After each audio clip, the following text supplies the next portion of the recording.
Selamat datang pemirsa ke dalam acara pembacaan dari pelajaran Sekolah Sahabat Kita. Pelajaran dalam Sekolah Sahabat Kita masih terdapat di dalam buku Kitab Matius, sebuah kitab yang ditulis oleh seorang murid Yesus yang bernama Matius. Dia yang dulunya adalah seorang pemungut cukai, seorang yang mementingkan diri, yang melakukan sesuatu untuk kepentingan pribadinya saja.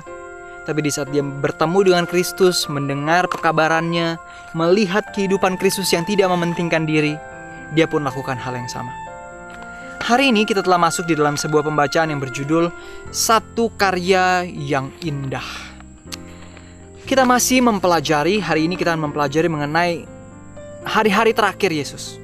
Apa yang terjadi dalam kehidupannya, apa yang dia jalani, apa yang terjadi, dan bagaimana kita bisa memperoleh pelajaran dari hal tersebut. Sebelum kita masuk untuk membaca, kembali saya undang pemirsa di rumah, ajaklah keluarga Anda untuk berkumpul bersama-sama, terutama di dalam ibadah pagi dan petang. Ajak mereka untuk membaca penggalan firman Tuhan. Ceritakan kepada mereka hal-hal yang indah yang Tuhan telah lakukan dalam kehidupan kita. Mari kita baca bersama-sama dalam pembacaan yang berjudul Satu Karya Yang Indah. Sekarang kita memasuki hari-hari terakhir dalam kehidupan Yesus di bumi. Namun ia harus pergi ke salib, dibangkitkan, dan menampakkan diri seutuhnya sebagai juru selamat dunia yang disalibkan dan telah bangkit. Bagaimanapun besarnya mereka yang mengikuti Yesus, mengasihi dan menghargainya, mereka harus banyak belajar mengenai siapa ia dan semua yang ia akan lakukan bagi mereka. Mengingat sejalan dengan seluruh tulisan Alkitab dan terutama penjelasan Paulus yang tegas atau pengurapan kematian Yesus, kita memahami jauh lebih banyak mengenai apa yang Yesus akan lakukan bagi kita daripada yang dipahami oleh para pengikut pada waktu itu. Kita baca tadi, saat ini kita membaca Alkitab dan kita melihat bahwa sesungguhnya kita mempelajari jauh lebih banyak daripada apa yang diketahui oleh murid-murid pada saat itu. Walaupun murid-murid bukannya tidak pernah diberitahukan oleh Yesus tentang apa yang terjadi. Yesus memberitahukan lebih dari sekali tentang apa yang akan terjadi kepadanya di hari-hari terakhir pelayanannya. Bagaimana dia akan ditangkap, dianiaya, dibunuh, namun dia akan bangkit di hari yang ketiga. Yesus sudah ceritakan itu kepada murid-muridnya. Namun mereka tidak mendengar dengan benar, mereka tidak mempercayainya, mereka anggap itu sebagai pelajaran yang berlalu begitu saja. Dan pada akhirnya mereka tidak bersiap.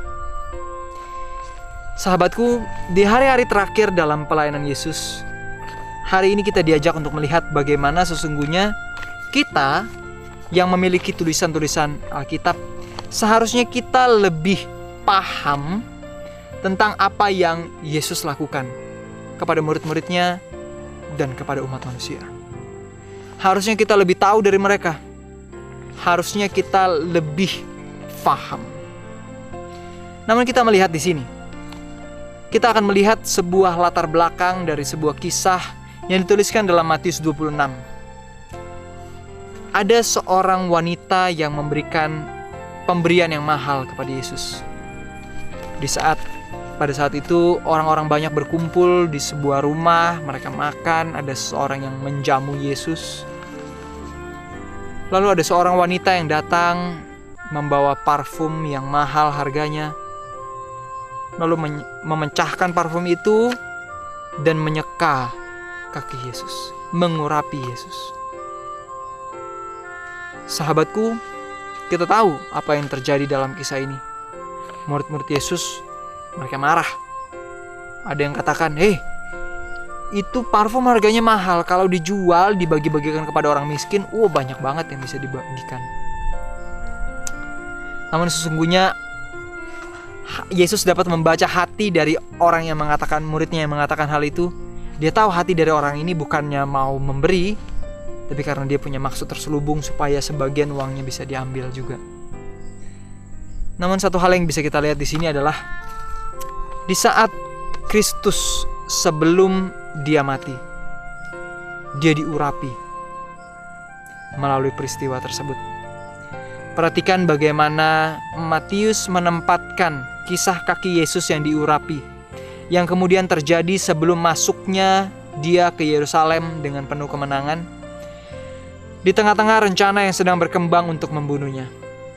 Sementara beberapa orang dari umatnya berencana untuk melakukan apa yang jahat kepada Yesus, beberapa orang yang lain mencurahkan kasih dan pengabdian yang tak terbatas kepadanya, seperti yang dilakukan oleh Maria, dengan sebuah buli-buli pualam berisi minyak wangi yang mahal. Ini dituliskan di ayat yang ke-7. Pikirkan apa yang terjadi sebelum Yesus masuk ke kota Yerusalem. Ada muridnya yang sedang memikirkan kepentingannya pribadi. Wah, nanti kalau Yesus masuk ke Yerusalem, saya akan duduk di sebelah kanan atau kiri Yesus. Saya pasti akan menjadi mungkin jenderal. Saya akan jadi pemimpin. Saya akan punya banyak uang. Ada murid-muridnya juga yang mungkin memikirkan itu. Memikirkan dirinya sendiri. Ada muridnya yang lain yang memikirkan untuk melakukan apa yang jahat kepada Yesus. Menjual Yesus, mengkhianati Yesus. Namun sahabatku, dia mengkhianati Yesus, kita lihat ya. Bukan karena dia kesal kepada Yesus. Bukan. Perhatikan baik-baik. Dia mengkhianati Yesus karena dia pikir, nanti Yesus pasti ampuni saya. Dia pikir, Yesus bisa bangkitkan orang mati. Kalaupun saya jual Yesus, Yesus pasti bisa meloloskan dirinya. Perhatikan baik-baik. Dia jual Yesus, dia hianati Yesus. Bukan karena dia pikir bahwa dia melakukan tindakan yang jahat. Dia merasa tindakannya benar.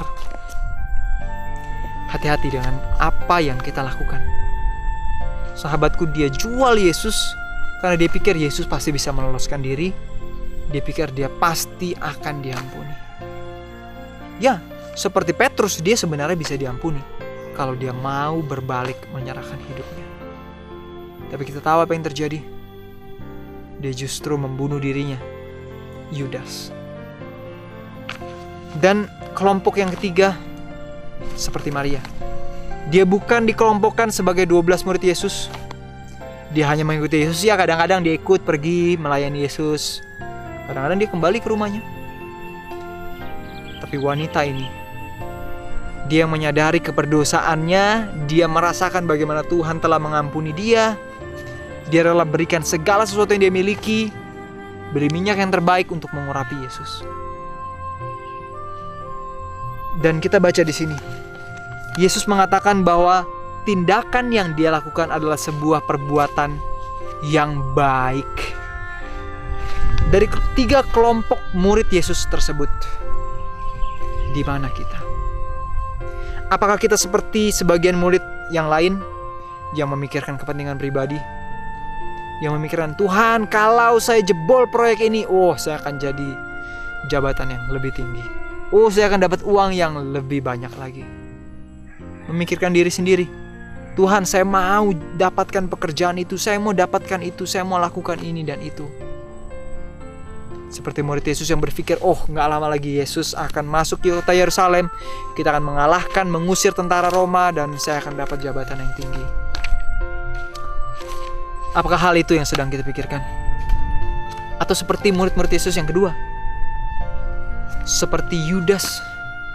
Dalam hatinya dia bukan benci Yesus, tapi dia mau jual Yesus untuk mendapatkan sesuatu bagi dirinya sendiri. Dalam kehidupan kita banyak hal yang ditawarkan dunia.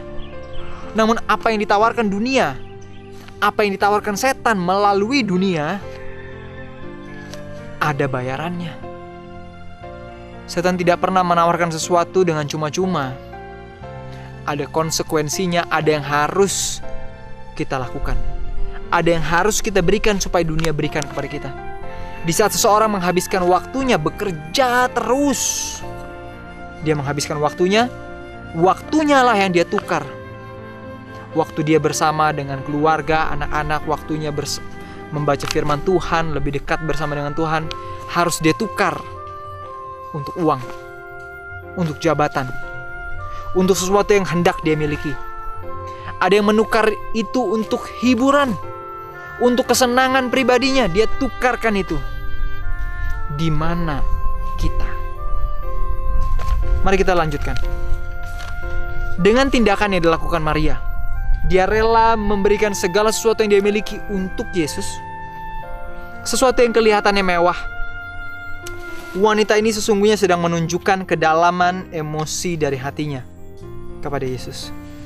Meskipun pastinya ia tidak mengetahui semua yang akan terjadi atau apa artinya, ia cukup paham mengetahui bahwa ia berhutang banyak kepada Yesus. Dan dengan demikian, ia ingin memberikan kembali dengan begitu banyak juga. Barangkali ia pernah mendengar kata-kata yang disebutkan Yesus, "Setiap orang yang kepadanya banyak diberi, daripadanya akan banyak dituntut." Lukas 12 ayat 48. Wanita ini, Maria ini, dia merasakan Tuhan telah banyak memberi kepadanya. Berkat pengampunan, berkat kehidupan, waktu, uang. Dia merasakan apa yang Tuhan telah berikan kepadanya. Lalu apa yang dilakukan? Dia kembalikan. Karena apa yang telah banyak diberi kepadanya banyak dituntut. Sahabatku, kita hentikan sejenak, kita renungkan.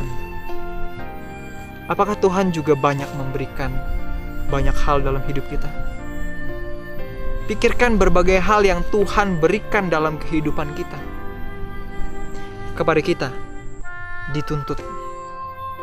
Segala sesuatu yang Tuhan telah berikan kepada kita, kita saat ini dituntut untuk melakukan hal yang sama kepada orang lain. Berikutnya dikatakan juga, sementara itu murid-murid yang telah melihat apa yang dilakukan Yesus lebih banyak daripada yang dilihat wanita itu, mereka masih saja salah mengerti maksudnya.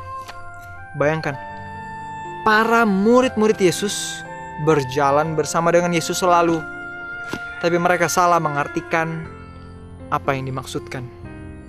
Kepada mereka telah banyak diberi, tapi kepada mereka tidak mau membagikannya. Berikutnya kita akan baca lagi. Minyak urapan itu adalah lambang hati pemberi yang meluap-luap. Itu adalah peragaan secara lahiriah kasih yang dialiri oleh aliran surgawi sampai meluap. Dan minyak urapan Maria itu yang disebut murid-murid pemborosan, ribuan kali berulang di hati mereka yang peka terhadap orang lain. Sahabatku, seperti minyak urapan tersebut, terkadang dalam tindakan baik kita, ada orang-orang yang mungkin berpikir negatif. Dalam setiap hal yang kita lakukan, kadang ada orang yang melihat, nggak begitu-begitulah. Ada orang yang berpikiran negatif. Tapi lihat apa yang dilakukan Maria. Apa dia membela dirinya? Apa dia katakan, enggak ini gini, saya mau kasih ini. Apakah dia membela dirinya? Tidak sedikit pun. Dia membiarkan Tuhan yang bicara. Dia hanya lakukan apa yang dia tahu benar menurut firman Tuhan. Dia lakukan apa yang baik karena itu adalah baik dan benar, tanpa perlu mengambil waktu membenarkan dirinya. Sahabatku, bagaimana dengan kita? Terkadang kita melakukan apa yang benar sesuai dengan firman Tuhan. Terkadang ada orang yang bicara negatif. Ada orang yang menyindir, ada orang yang menyalahkan.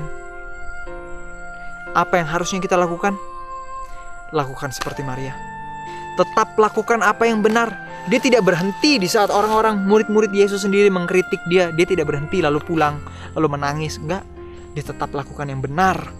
Karena itu benar. Dia tetap lakukan apa yang Tuhan minta dia lakukan dalam kehidupannya. Mari kita lihat lagi. Mari kita tanyakan pertanyaan ini dalam kehidupan kita. Apakah kisah ini mengatakan kepada kita mengenai bagaimana seharusnya kita menyambut apa yang Tuhan telah berikan kepada kita? Secara sukarela, apakah perbuatan baik yang dapat kita lakukan bagi Dia dalam menyambut apa yang Tuhan telah berikan dalam hidup kita? Yang dilakukan oleh Maria bukan sebuah tindakan yang terpaksa. Dia bukan lakukan itu karena disuruh oleh Yesus, bukan. Dia lakukan itu dengan sukacita dalam hatinya. Sebuah tindakan sukarela, perbuatan baik yang sukarela. Dalam kehidupan kita dibutuhkan orang-orang yang mau bertindak melayani dengan sukarela. Di rumah tangga kita bukankah seperti itu? Seorang ibu melayani rumah tangganya, kebutuhan suaminya, kebutuhan anak-anaknya.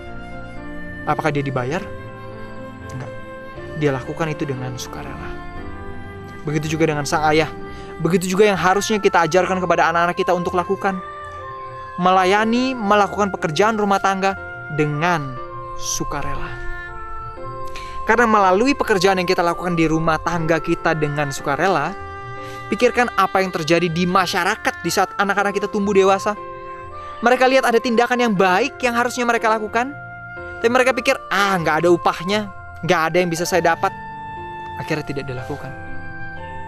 Ada tulisan jangan buang sampah sembarangan, karena mereka pikir, apa untungnya buat saya?